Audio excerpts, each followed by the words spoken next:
मराठी उद्योजक हा स्वतःचा व्यवसाय किती सेट असला तरी सुद्धा तो स्वतःच्या मुलाला हायर लेवलचं शिक्षण देण्यासाठी नेहमीच प्रयत्नशील असतो.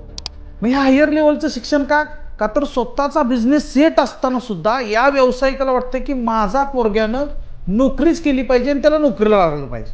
पण दुर्दैवानं 100 मुलांमधील 8 ते 10 मुलांनाच नोकरी लागते.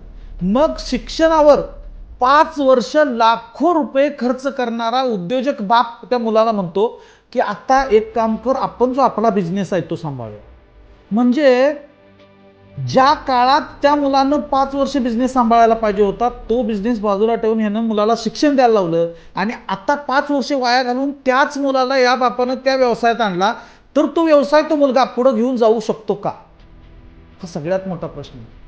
गुजरातमधील सगळ्यात मोठे हिरे व्यापारी सावजी ढोलकिया हे यांचं शिक्षण 4थी, त्यांचे बंधू गोविंद ढोलकिया यांचं शिक्षण 4थी आणि यांची येणारी सगळी पिढी त्या व्यवसायामध्ये.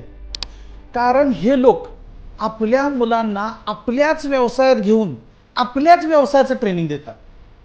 म्हणजे मारवाडी लोक, गुजराती लोक आपल्या मुलांना सोबत घेऊन आपलाच व्यवसाय शिकवतात. मग मराठी माणूस असं का करू शकत नाही? जर मराठी माणसानं अशा पद्धतीनं केलं तर मराठी माणसाचाही बिझनेस पिढ्यान पिढ्या चालू शकतो.